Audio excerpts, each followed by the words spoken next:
Welcome back to another episode of Off the Bench, Northern Arizona Prep Sports, presented by Rice Accounting and Jackson Hewitt Tax Services, Cottonwood Parks and Recreation, and Gettles High Desert Mechanical. I'm your host, Philip Catafamo. We have got a great show in store for you this week.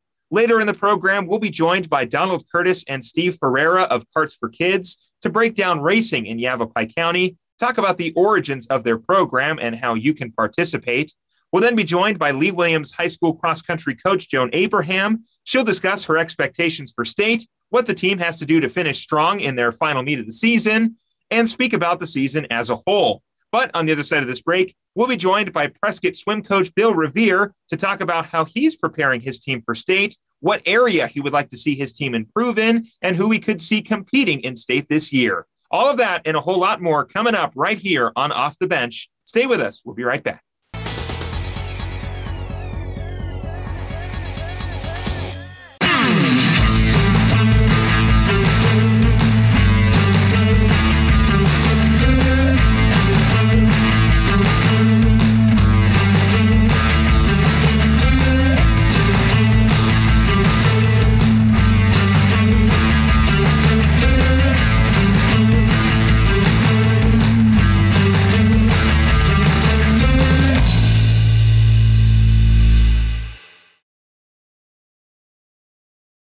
Starting in the late 1920s, Grandpa Gettle and his brothers laid the groundwork for what would become a family legacy. Almost 100 years and 100 patents later, Gettle's High Desert Mechanical continues to raise the bar of quality heating, cooling, and plumbing products and services in the Verde Valley. Call Gettle's High Desert Mechanical Heating, Air Conditioning, and Plumbing at 567-2200 or online at GettlesHDM.com, providing solutions for your comfort. Don't settle. Get Gettles.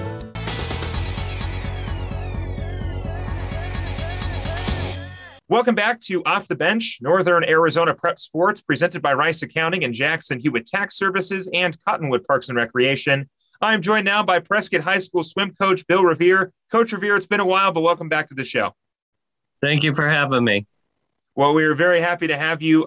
Let's start off with just the season in general. I know last weekend, the Badgers were able to get a victory over Northland Prep, Coronado, Cortez, and Yunker High School. We'll talk a little bit about that. But, Coach, before we dive into those meets, wow, what a great pun. Before we dive into that, how's the season going in general?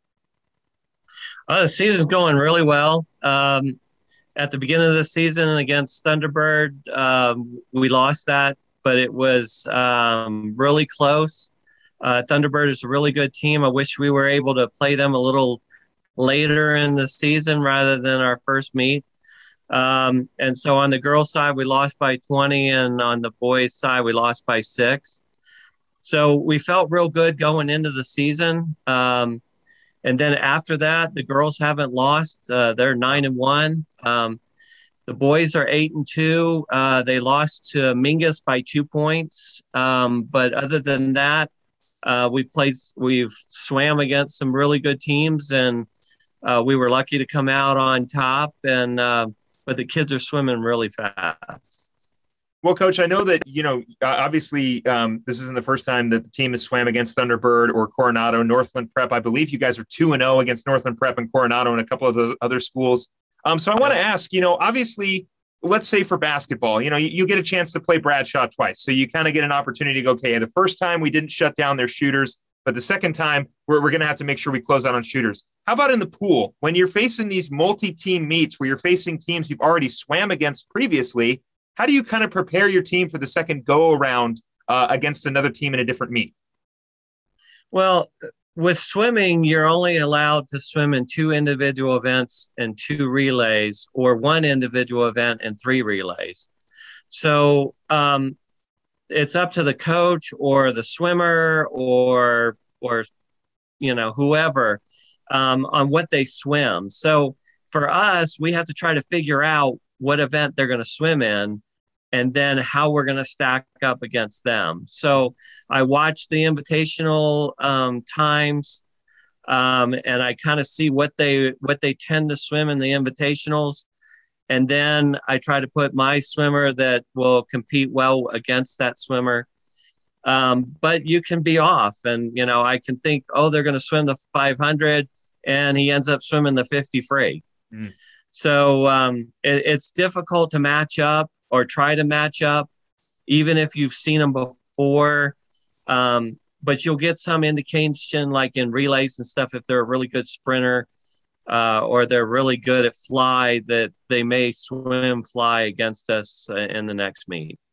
Yeah, well, I mean, of course, obviously, swim being more individualistic, I can kind of see, having the challenge there of trying to match up your best swimmer with their best swimmer, as opposed to, like I mentioned, in other sports that they're a little less individualistic, where you can kind of go, well, I can put my second good defender on this really good point guard, or I can put this, this particular offensive lineman in a lineup against the defensive line. So a lot of challenges with swimming, but no challenge right now for the Prescott Badgers. Like Coach Riviere mentioned, the girls team right now 9-1 on the season, the boys team 8-2. Coach, let's talk kind of briefly here about the boys team in that matchup against Cortez and Yunker. He had two juniors swim very well. Micah Butner and Rome Bassett, both double winners in the 100 fly and 100 back, and the 200 IM and 100 breast events during, of course, those matchups against Cortez and Yunker last week. Coach, both players, along with junior Porter Campbell, they're going to become your senior class next year. How have they developed as leaders? I mean, they're juniors now. They're going to be stepping into the head honcho role after this year. And how are you feeling about that junior class coming up for the boys' side?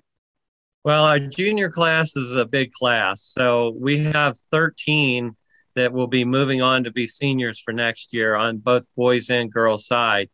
So it's going to be one of our largest senior classes if they all come back to swim.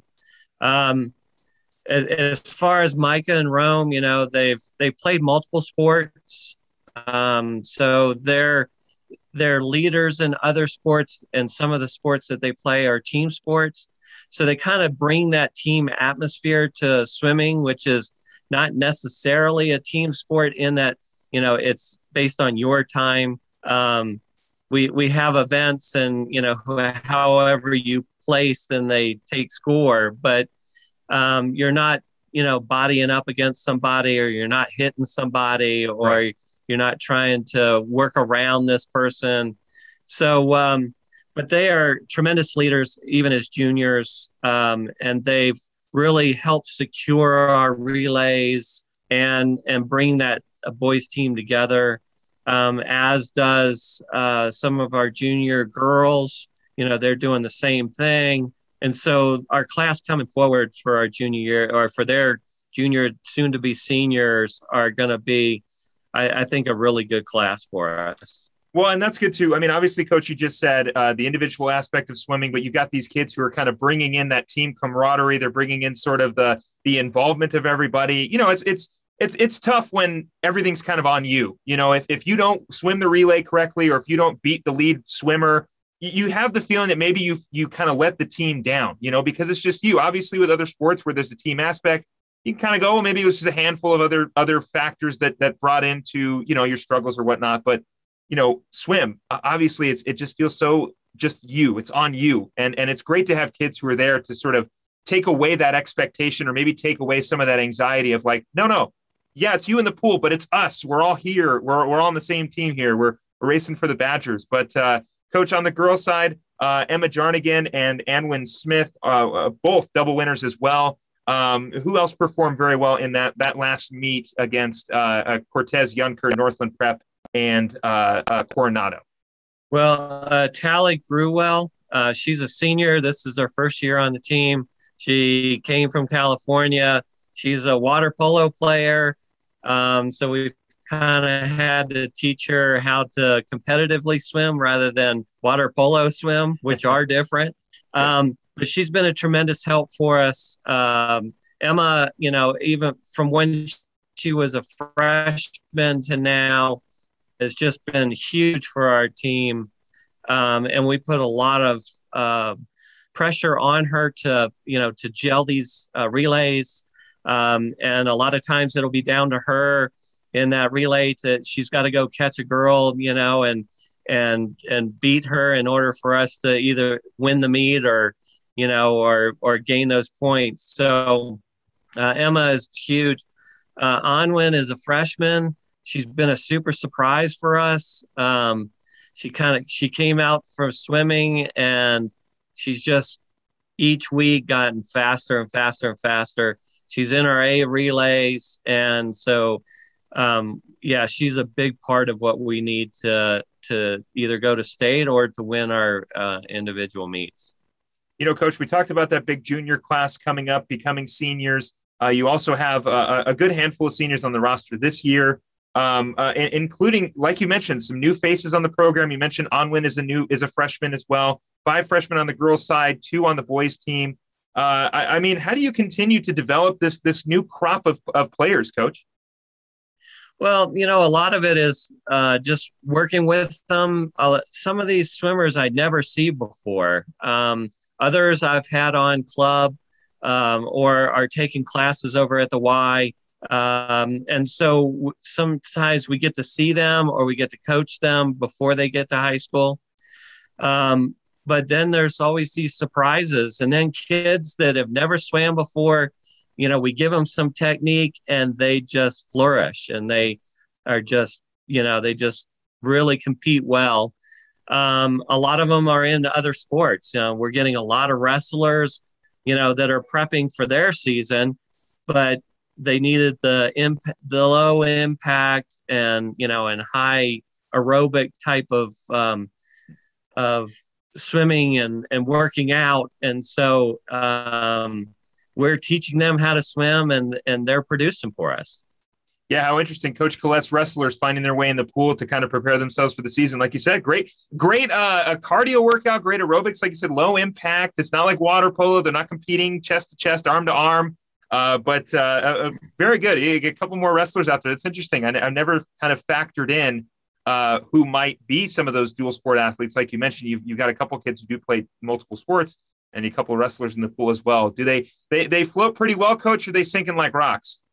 Well, they tend to sink like rocks. And so we have to work on their body position. Sometimes we even have to put foam between their legs to keep their legs up. So yeah, it's a struggle, but they're strong kids. Yeah. The work ethic is always there, when you bring in a wrestler or volleyball player.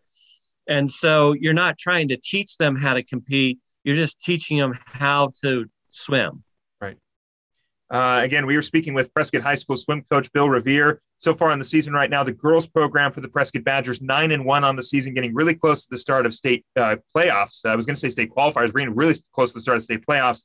Boys team right now 8-2. Coach Riviere, let's talk a little bit more about that attraction to the sport. You mentioned a couple wrestlers coming out this year. You've got a lot of dual sport athletes. How do you continue to garner and gain sort of interest in swim when a lot of these kids are playing those multiple sports? Well, swim is not one of the marquee type of sports, but for cross training, it's, probably one of the best. And so we get a lot of kids that are looking to stay in shape and get prepared for their next season, if it's in the winter or in the spring. And then, we bring in these athletes that, the school promotes being a multiple athlete or multiple sport athlete. And so, they're already geared into that. Mm-hmm. And so swimming can be one avenue in the fall that if you're not in football or you're not in, girls volleyball or golf, then you're looking for another sport that you can get into that's going to give you the workouts that will prepare you for either your sport in the winter or sport in the spring. So, and we always go to events at the school and kind of promote the swim team. It's, like I said, it's not something that everybody just says, oh, I want to be on the swim team. Mm-hmm. But they'll know somebody or recruit somebody, and then they come in and they have fun, and that's what it's all about. Well, and of course, you've got the club team as well. You've got kids who may be participating, like you said, swimming at the Y. You never really know who's going to come out of the woodworks and want to come and participate in swim. But to the benefit of you, of course, getting a lot of great talent out there. Coach, on the October 16th, which was, I believe, last Saturday, the team performed in the Craig Cummings Invitational. Can we just talk about just generally how both programs did in that one? Yeah, both boys and girls did really well. We've already have seed times for state, but we're still trying to stay in the conversation of state. They do it by if you achieve a time that automatically gets you into an event, then you're safe. You're going to be in it, and you're going to be either top 32 in an individual event or top 24 in a relay. If you get a provisional time, which is what we have gotten, then you have to be in that top 24. So you're constantly watching the leaderboard. You're trying to make sure that you're positioned well enough that if 4 or 5 teams jump in to the mix, that they don't bump you out. And, and there's been some years we've been first alternate where we've been bumped all the way out to first alternate or second alternate. So you constantly have to drop. So you go to the first invitational, you get on the board, and then each time you go, you got to keep dropping in order to remain there or to pick up spots so that you can go to state. Both boys and girls, on the girls' side, they dropped in their 200 medley by 2 seconds. So we kept our position there. I believe we're 22nd on the leaderboard. And on the boys' side, on the 200 free relay, we dropped down to a 137, and that dropped us down to 15th place. So we feel real good about where the boys are sitting right now. But the last weekend on the 30th is a big weekend. Everybody is going to be at a meet, and a lot of positions can change, and they change fast. And so 1 minute you're in and next minute you're out, or like 2 years ago, we were in it at 11:59, and at 12 o'clock when it became final, we were first alternate. So it's nerve-wracking that last weekend, because you really got a lot of pressure to drop. Mm-hmm. And it's nerve-wracking, waiting for those last results to come in. Oh, I bet. It's very much like we see in every sport where you've got one team watching the rest of the opposing team's game on their big screens in the clubhouse, waiting to see who's going to finish out. If for baseball, maybe who gets the wild card, or maybe for football, who's going to win the division. It's very, very exciting, like you mentioned, but also very, very nerve-wracking. I'm very glad I'm not in your position right now. But that means that you're getting real close to the start of state playoffs, which means you got a bunch of kids competing in state as well. Like you mentioned, the big meet coming up on the 30th, which will kind of decide a lot more of that seeding to see where the Badgers will be swimming in the pool alongside their opposition. But Coach, let's continue with that conversation. How are you preparing this team for that meet on the 30th along with the state playoffs? Well, right now, leading through the season, it's just been hammer on yardage, on sprints, on distance, on technique. And, with all the meets and the invitationals, they get pretty tired. So now we've reached the portion of the season where we start to hone in on some of the technique. We're still doing sprints, but we're not doing the yardage that we were. So we call it a taper. So we start tapering down. They're going to start feeling better. So the next 2 weeks, or this week and next week, we will continually taper down so that when they get to the 30th, they're, ready to go. They're ready to tear the top off of the starting block, and they just want to get out there and just go fast. Then we got to hold it for state, but, it's a little bit easier to kind of hold it rather than, try to taper really fast. Mm-hmm. Again, we're speaking with Prescott High School swim coach Bill Riviere. As Coach Riviere mentioned, we're getting very close to the start of the state competition. One last big meet on October 30th to kind of decide the rest of the seeding. And then once it's all said and done, it's not over until we decide a state champion for swim. And then we'll be talking about the end of the season, Coach. But before we let you go, something that's kind of more off or out of the pool, I should say, Emily Kloos and Joseph Epley both earning Swim Character Matters Athletes of the Week awards back in September. We didn't get a chance to have you on the show in September, Coach, so I just wanted to give you an opportunity to kind of speak about what that award for you as a coach means to see your kids representing well, not only in the pool, but also outside of it. Well, these kids are student athletes. And so during the season, we talk about character. And each week we have a different word that we use that just kind of signifies what character is and what character traits that we're looking for and what they should be striving for. And so we have a word, we define the word, we talk about it, we talk about its meaning. What's that? Can I ask what the word is? Well, each week is a different word. So we could have love one week, we could have battle, we could have intensity. And so we pick the words depending on where we are in the season.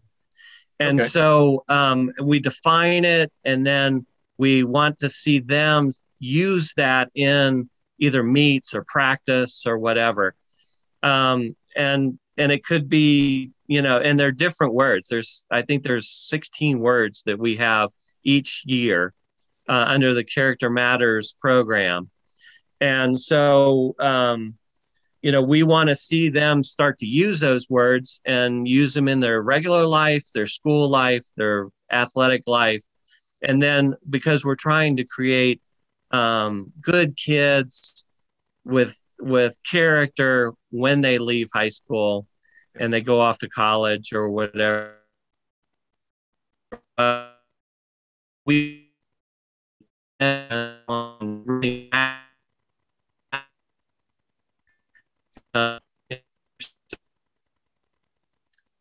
Coach Riviere, we did lose you a little bit there at the end, but we'll give you a second here to pop back in. If you were catching the tail end of that interview, Coach Riviere was just discussing sort of the word that the team uses to sort of motivate them for that week. Like you mentioned, it could be words like love, battle, depends, of course, on the week. Coach Riviere, if you can hear me, I do want to thank you very much for coming on the show this week. I know he did have some technical issues before we jumped on, so I do apologize for that. But we are going to thank Coach Riviere for coming on the show again. Prescott High School swim coach Bill Riviere, thank you very much for coming on the show this week to talk about the swim team. Like I mentioned, the Prescott Badgers back in the pool on October 30th for their last meet of the season before we get ready for the state championship, or I should say the state playoffs starting very, very soon. Again, I want to thank Coach Riviere for coming on the show. I do apologize for the technical difficulties at the end of his interview, but I'm sure he's very, very proud of his kids earning that swim award and continuing not only to be great representees of Prescott High School in the pool, but also out of it. We're going to take a quick break. When we come back, we'll be joined by Donald Curtis of Karts for Kids. We'll be talking a little racing right here on Off the Bench. Stay with us. We will be right back.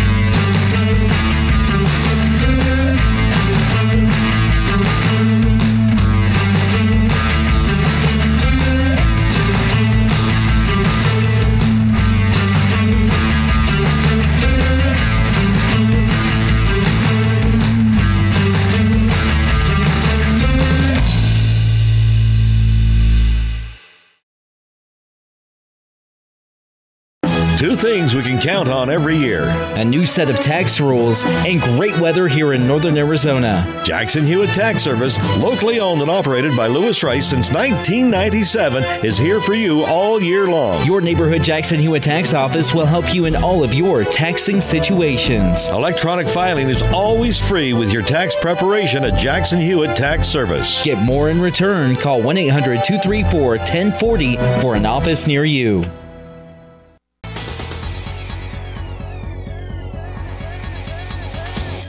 Welcome back to Off the Bench, Northern Arizona Prep Sports, presented by Gettles High Desert Mechanical and Cottonwood Parks and Recreation. I am joined now by Donald Curtis and Steve Ferreira of Karts for Kids. Gentlemen, thank you very much for coming on the show. Thank you. Thank you for having us. For those of you who are watching along on Verde Valley TV, Donald Curtis is the gentleman in the blue shirt, and Steve Ferreira is the gentleman in the white shirt. Do I have that backwards? I have that backwards, don't I? Yeah. I do have that backwards. So Donald Curtis is the gentleman in the white shirt, and Steve is the gentleman in the blue shirt. But regardless, guys, whoever you may be, we're really happy that you guys are here to talk about this program. How did it get started? Either of you can answer. I know you both are partners in this. So Donald, I see Steve pointing at you. How did you guys get started? A very good friend of mine that I raced with runs a track in Camp Verde out of the Equestrian Center. And a few months back, we went out to support the track as just as spectators. And we went to a few events, and every event that we went to, we noticed that the lowest amount of cart count for the divisions there were the kids. We'd go to an event, there would be 2 carts, then there'd be 3 carts. Some events, no carts. So at the end of one of the events, Steve looked at me and said, "We've got to do something about that." And the funny thing is, I think what really at least drew me into it was this family atmosphere. It seemed everybody was there kind of doing tailgating, and there was dogs there, kids running around everywhere, but the kids weren't involved anywhere in the racing side of it. They were just hanging out with the campers and the tailgating. And you could tell they were very excited to be there. You just get caught up in the familyness of it. Well, that's great. I mean, I definitely can understand being a kid and going to an event where my folks are going to go watch racing, or multiple times when I've had to go to my sister's softball tournaments and looking for stuff to do. And yeah, of course, who wouldn't want to be a part of getting an opportunity to get behind the wheel of one of those vehicles? Let's kind of back it up a little bit. Let's talk about how you both got involved with this sport. Again, either or can start. Well, once again, we just went out to support a friend, Randy Ricketts, who runs Verde Valley Raceway.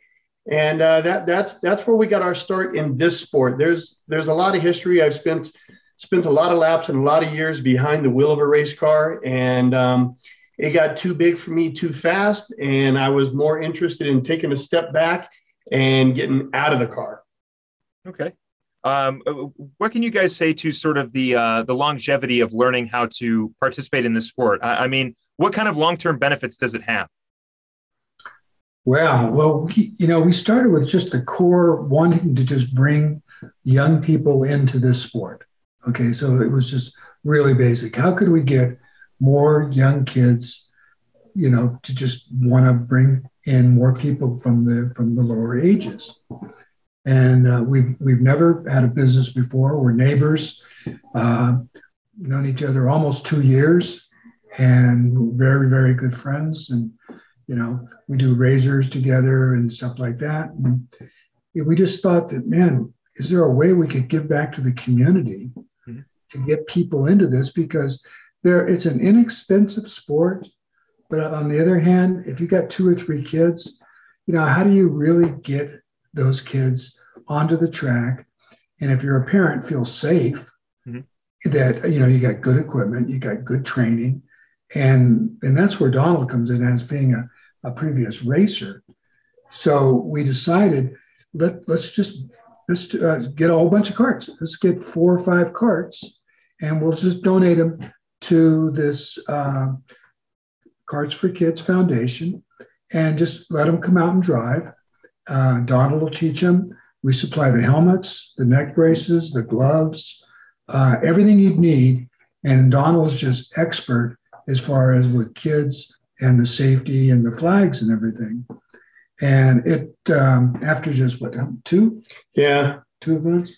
2 events. And it's growing very fast. We, back when we were spectating, there were just a few kids available and interested. This was 3 months ago. We now own 11 carts. And there's an event coming up October 30th at Frank Brothers Raceway. And our pre-entries are already at 14. Wow. Inside of 3 months. Wow.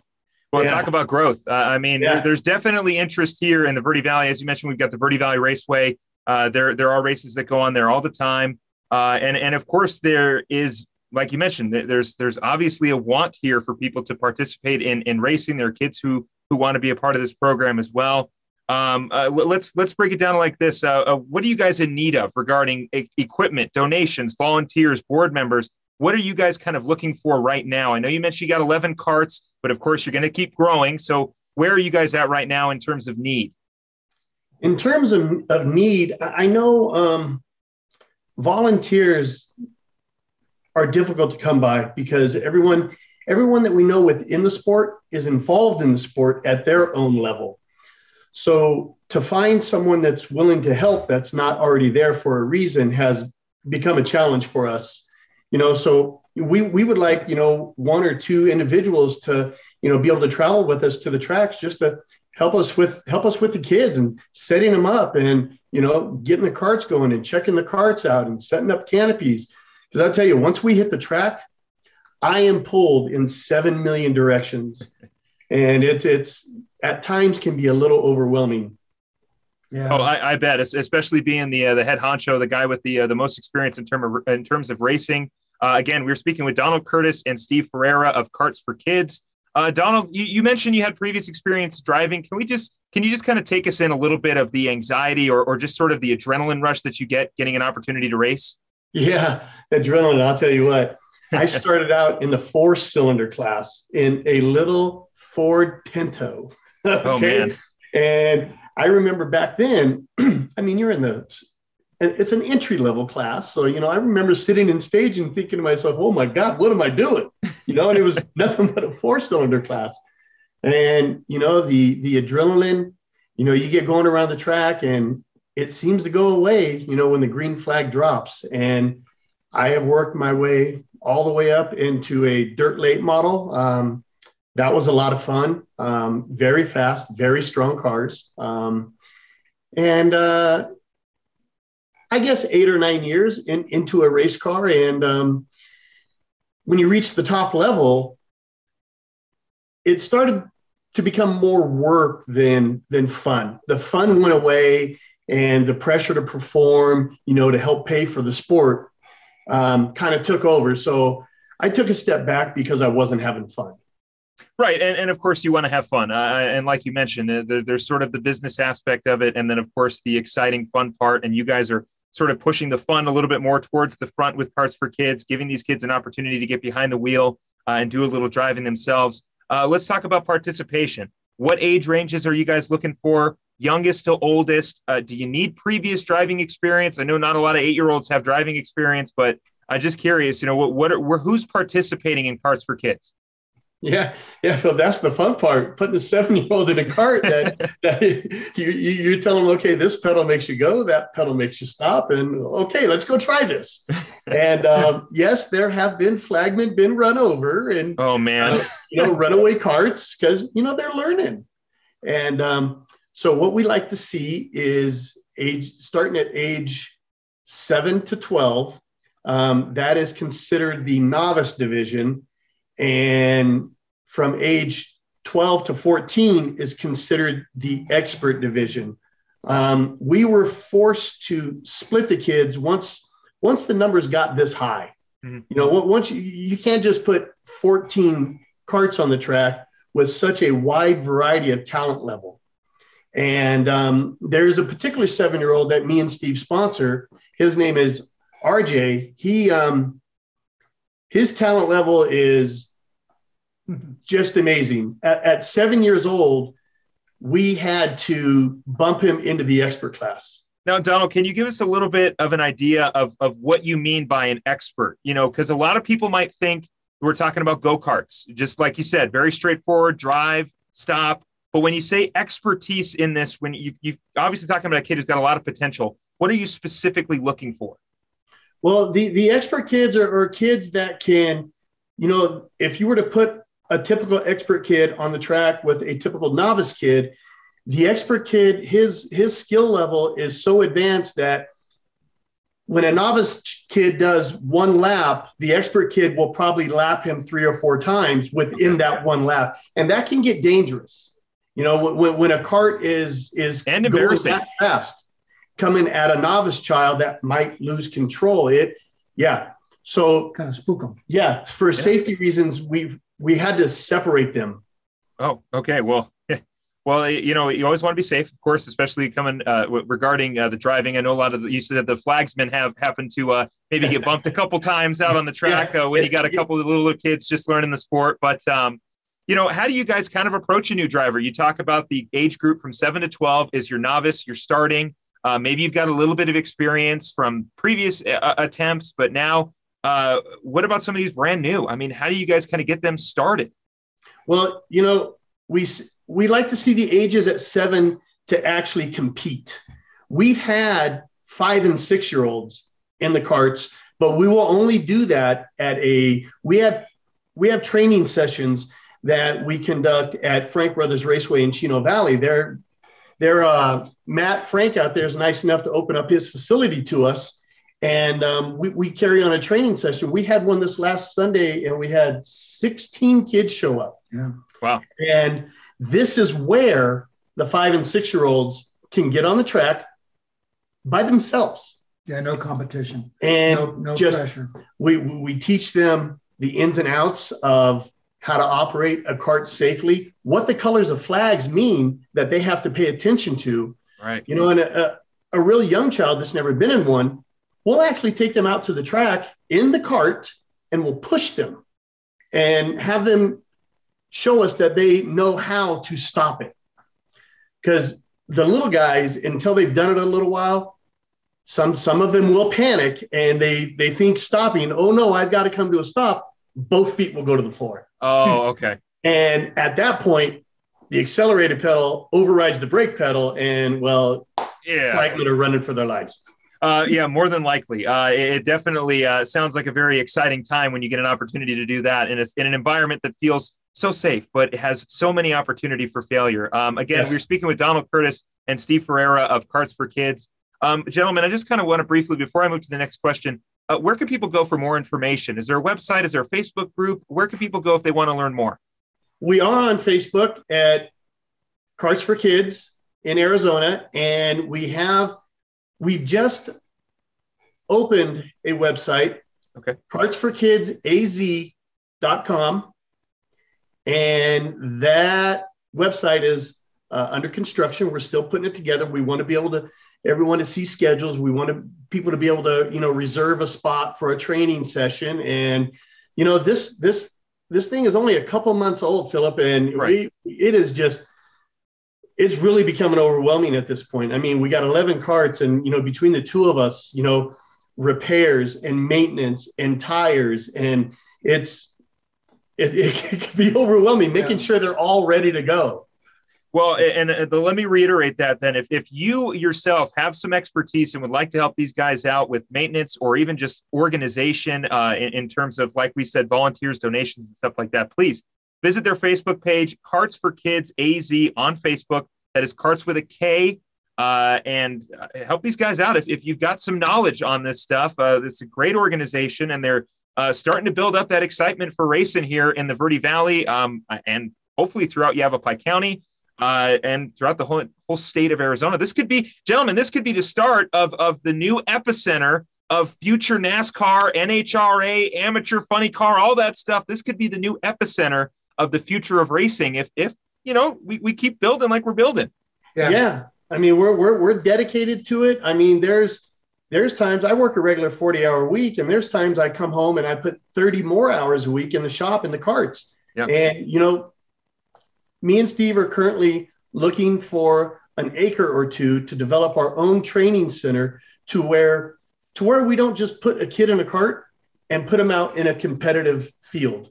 Right. We want to be able to give sessions. We want to be able to have them demonstrate that they can operate safely. And to do that, we need to have our own facility. So, if you got a couple acres, you're not doing nothing with it. Well, if you also happen to have a couple acres, again, Facebook page is Karts for Kids AZ. That is Karts with a K. Like I mentioned, if you have any expertise on racing in general, or if you just want to help out because you're a good person, again, visit their Facebook page, Karts for Kids AZ on Facebook. Website's coming soon. As Donald mentioned, it is still kind of in the process of getting put up officially. Gentlemen, you mentioned JR. Are there any other success stories that you guys have had so far? I think all the kids are a success story. They climb into these Karts, I remember the first night we took the kids out there, and there was 4 of them at that time, and they all 4 had some bit of issue. I mean, one of the kids went full on Dukes of Hazzard, and a couple hit the bales of hay, and the exciting part is they look up at you and say, we'll start it so I can keep going. Yeah.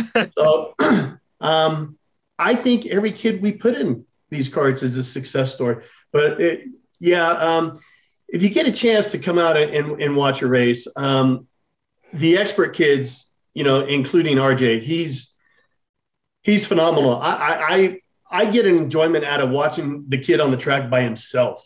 Yeah. He's a true talent, and he will be somewhere someday. And there are 4 or 5 kids that are right behind him and won't let him go. Carson and Emma. There's going to be big things coming. There's a really good event coming up October 30th. Yeah, October 30th, the Frank Brothers Raceway in Chino Valley. If you want to go check that out, I'm sure there's information again on their Facebook page, Karts for Kids AZ. If you want to go check that out. And it's great to know. Of course, you're right. All these kids are success stories. The second they get an opportunity to sit behind that wheel and try to potentially look into what could be a career for some of these kids, whether it be on the track or off the track. You guys are really building something great here.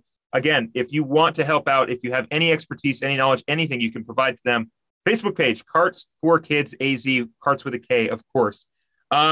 Gentlemen, how do you get more kids interested in this? Are you guys at all reaching out to the middle schools or the elementary schools? How are you continuing to grow this particular program? We have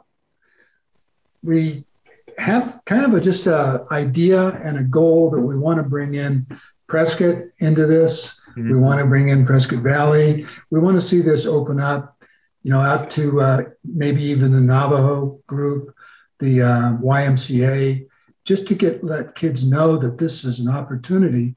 It costs nothing. Yeah. All you have to do is make a reservation with Donald, come over and get fitted for a car, and come out to the track and try it out and see if you like it. I mean, there's no cost of we provide it all the way down to the helmets, to the neck restraint gloves, the cart.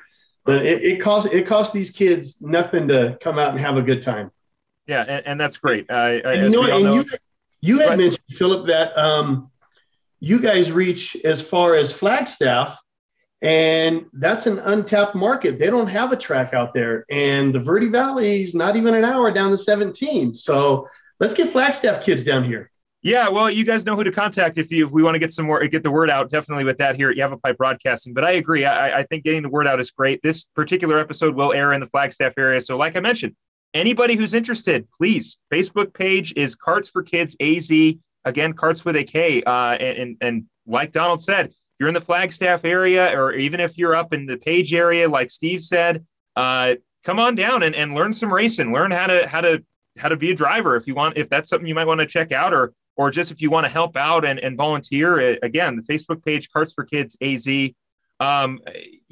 What should kids know before they get into this? I mean, I've got kind of my idea as to how it works, but what are some things that some kids should know before they really commit to it? I don't think they have really any expectation, because karting isn't your typical kids' youth sport, okay? You got basketball and soccer and baseball, and I doubt that most of the youngsters have seen a kart on the track racing. So when they come out, what they should be prepared for is, a lot of fun and to bug mom and dad to buy them one. Yeah. Well, I like you guys said, extracurricular sports, especially club sports, can be expensive. This is obviously not something that's through a high school or through a middle school. This is an outside thing. But you guys are providing a lot of stuff. Like you mentioned, you provide the karts, you provide everything except the person to come and learn how to race. And I think that provides a lot of opportunity for people because, on the surface, you could think, well, racing karts, that's got to be an expensive sort of hobby for my son or daughter to pick up. But a program like this, like we said, provides a lot for somebody who might want to come out and check it out. Again, there is a race coming up October 30th at the Frank Brothers Raceway in Chino Valley. Go check that out. More information will be on their Facebook page, Karts for Kids AZ. Gentlemen, before we let you go, we are joined by Donald Curtis and Steve Ferreira of Karts for Kids They're trying to grow this wonderful program throughout Yavapai County and throughout the state of Arizona. Gentlemen, is there anything else you guys want to get out to the public before we let you go? I think we've covered it all, and you were kind enough to give us some time, and this is going to do wonders for us.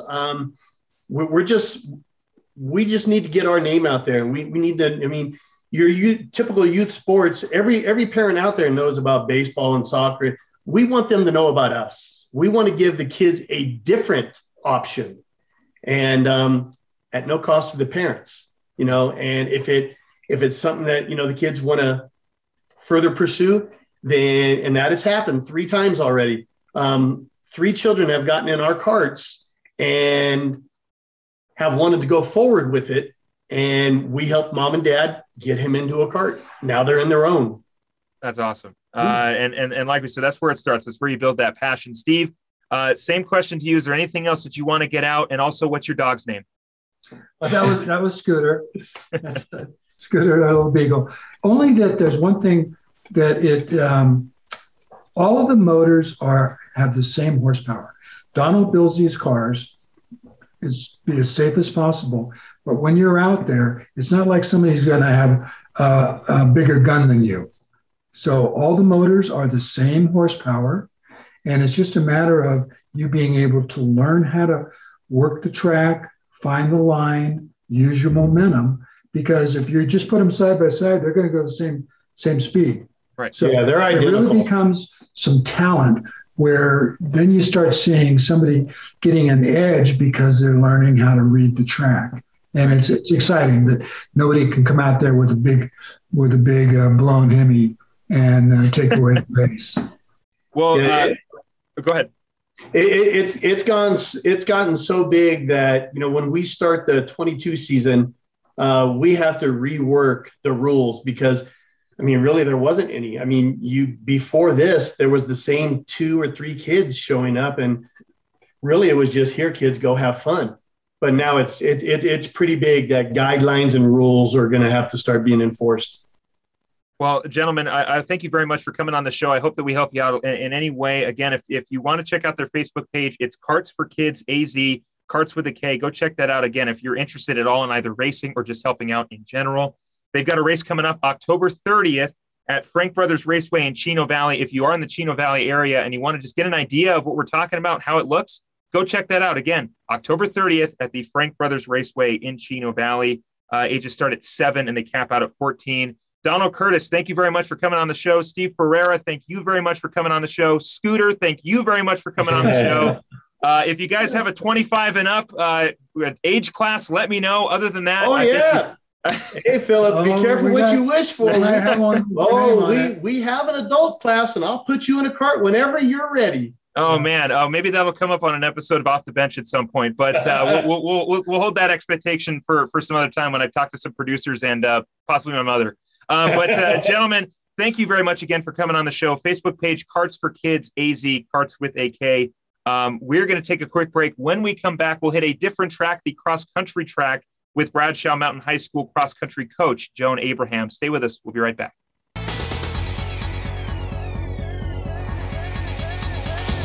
Starting in the late 1920s, Grandpa Gettle and his brothers laid the groundwork for what would become a family legacy. Almost 100 years and 100 patents later, Gettle's High Desert Mechanical continues to raise the bar of quality heating, cooling, and plumbing products and services in the Verde Valley. Call Gettle's High Desert Mechanical Heating, Air Conditioning, and Plumbing at 567-2200 or online at GettlesHDM.com, providing solutions for your comfort. Don't settle. Get Gettles.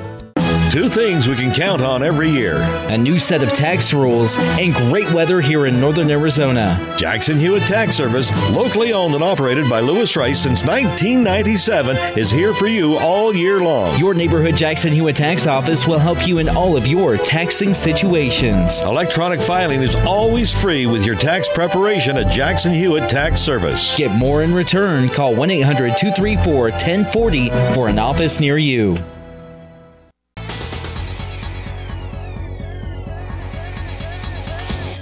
Welcome back to Off the Bench, Northern Arizona Prep Sports, presented by Cottonwood Parks and Recreation and Gettle's High Desert Mechanical. I am joined now by Lee Williams, high school cross country coach Joan Abraham. Coach Abraham, welcome back onto the show. Hi. Well, happy to have you back on, Coach. The cross country season is obviously coming very, very close to an end. Lee Williams wraps up the rest of their season here this week. They'll be getting ready for state qualifier, or excuse me, I should say state playoffs. I got to get rid of the qualifiers in my vocabulary, Coach, because we're already getting into state playoffs. So let's start out with just a general overview. How's the season been going for the Volunteers this year? It's going okay. We had when we talked earlier in the season, we talked about Elijah Davis being a returning senior, and he's no longer on the team. And so he was our number 2 guy. That kind of derailed us a little bit, but I have 3 other guys, Billy Schmiel, Tyler Allred, and Johnny Allred, that have really stepped up, and they're running under 18 minutes. So that's good. And they're feeling pretty competitive at this point, and they're really looking good for going into sectionals. Now, I know last week the Volunteers did participate in a meet. They had one representative there. It was Wyatt Pickering at the meet last week. Coach, can we talk a little bit about how he performed? He did really well. He asked if he could go to this meet, and we got permission from our athletic department. He ran up in Winslow, and the draw was there were quite a few teams from our section there, and we haven't really run against many of them since the middle of September, really. And he did really well. He got second place. He was pretty happy with his performance. Time-wise, it wasn't spectacular, but running up at that elevation, it kind of, throws you for a loop. We are at an advantage with the teams that we run against along the Colorado River. They're at, 0 feet elevation. We're at 3,300, and then Winslow and Holbrook are about 5,000. So that was a bit of a challenge for him, but he definitely, he's feeling really good, and he's upped his mileage in the last couple of weeks. And I think he's going to be definitely ready for sectionals. Well, and that's going to be big. As I said, we're getting very, very close to the start of state playoffs. Like Coach said, sectionals coming up really soon here. Coach, who else has been running well for you? How are the new faces doing for the program? How are your returners doing? Who else would you like to throw out there that's been running well? Well, like I said, Wyatt, he's our top guy. And then Johnny Allred, Tyler Allred, and Billy Schmiel they kind of mix around a little bit. Usually Billy is the one that's in the lead, but there have been some times where Johnny and Tyler have pushed ahead. And it's kind of a nice thing to watch that competition, those 3 boys really, really working hard. And then Jacob Peterson rounds out my number 5 guy, and he's improving all the time. So that's really good. And then I have 2 new guys, Seth Golez and Chris Patel. They're my 6 and 7, and they're really doing well. We've talked all season long, the 6th guy, the 7th guy. If we go to that, it's important. Your place is very important. So you've got to run hard. And they've really been stepping up for me. So I'm happy, and hopefully we will, be able to perform at sectionals and earn that state qualifier. You talk about the guys kind of competing with amongst each other. Of course, cross country, more of an individual sport. There is the team aspect to it, but of course there is a lot of the individual as well. Do you kind of find it fun to see that sort of competitiveness between your players that sort of, kind of builds that bond a little bit more? Do you push hard for those guys to be competitive against each other? I do. And you know what? They really do it kind of all on their own. Johnny's a senior, Billy's a junior, and Tyler's a sophomore. So I've still, Johnny, this will be his last season with us. But then I've got Tyler and Billy. And last week we had our run-a-thon. So it was our main fundraiser for the season. And Tyler and Billy decided they were going to run a half marathon on the track. They ran 52 laps on the track. And they're like, Coach, we have to finish. Okay, you can finish. So they kind of push each other, and it's really good. And they've been talking about what they're going to do next summer so that they can come into the season a little bit better prepared. They ran some last summer, but I think they realized they really do have to put in the extra miles. So hopefully that'll do it. And they've really stepped up. Those 3 have really stepped up. So it's been a pleasure to watch. You've got the sophomore, the junior, and the senior, almost like the little brother, the middle brother, and the older brother, all kind of in competition with each other. You mentioned that fundraiser. How'd it go? Were you guys able to hit the mark, hit any goals that you wanted to hit? How did the fundraiser go just in general? It went pretty well. I had several kids that went 6 or 7 miles, and kind of that's more than they've run the majority of the season. So it was good. We're still not done collecting the money, but it's always a good fundraiser, and I like it because I don't have to go out and have my kids sell anything. Right. It's all on their performance. And I always tell them, go ask your teachers, ask family members. And several of them asked teachers, and they got money from teachers. So it was really nice. And like I said, it's an easy one for us to do. And they asked for it. I wasn't going to do it this year. No, we have to do the fundraiser. Okay, we'll do the fundraiser. The fundraiser to try to run a half marathon, it seems, for some of these kids is they really kind of push themselves. And I know you got to be kind of Coach Winston a little bit when these guys are like, Coach, we want to run a half marathon. It's like, whoa, hang on. We have sectionals coming up. Let's not get too ahead of ourselves. Yeah, they didn't run it too hard, but they put in the laps. I was out there running with them a little bit, but I did not run 13 miles. I only ran 5. I wouldn't even done any, Coach. I would have been the supervisor. I would have said, okay, you guys run, I'll time you. That's fine. I'm not much of a runner, especially when it comes to cross country. But we are speaking with Lee Williams High School cross country coach Joan Abraham. The Volunteers wrapped up their regular season this week. We're getting close to the start of sectionals and, of course, state playoffs. Coach, who are you expecting to see in those state playoffs, and who amongst your team might be running against that competition? Well, at this point, we're looking pretty good to be able to qualify at sectionals as a team to go to state. So I would be very disappointed if we didn't qualify as a boys team. The boys team they should be in the top half of the teams. If nothing else, Wyatt for sure will qualify, and Billy has been running really well, so he's got an outside chance of qualifying. Now they used to do it where it was half the teams in the top 25 were state qualifiers, and now it's half the teams and just the top 7 that aren't affiliated with the team. So, looking at it, it's like, well, I really, really think that we should qualify. I've played with the numbers and looked at times and things, and it really does look like they will be able to qualify as a team. So that's good. And I'm hoping that I have at least one girl, Catalina Robinson. She's been running pretty well lately. Her goal is definitely to qualify as an individual at state. And then Rachel Strong is just a little bit behind her. So she's got an outside chance also. The rest of my girls are all new. They've never run cross country before, but their times, they've been bringing the times down and improving a lot. So that's good to see. And there's 5 of them at this point. So that if I can get all 5 of them running at sectionals, that at least qualifies an extra team for state. So that's kind of been our girls' goal. Let's make sure we all go to sectionals, and let's see if we can qualify 1 or 2 of you, and make sure that more girls' teams get to go to state. Always good with continued growth. And we are speaking with Lee Williams High School cross country coach Joan Abraham. Coach Abraham, congratulations on completing the regular season. I wish you and your team the best of luck going into the state playoffs. We'll have to touch base again and kind of talk a little bit about the end of the state playoffs and who may have surprised you or who qualified well. But I appreciate your time to come on the show and talk about this program. And thank you. Thank you. I appreciate it. That's going to do it for this episode of Off the Bench. Again, I'd like to thank Coach Abraham of Lee Williams High School for coming on the show, Prescott High School swim coach Bill Riviere, and of course, Donald Curtis and Steve Ferreira of Karts for Kids. I'm your host, Philip Katafama, wishing you a great rest of your week, and we'll see you again next time.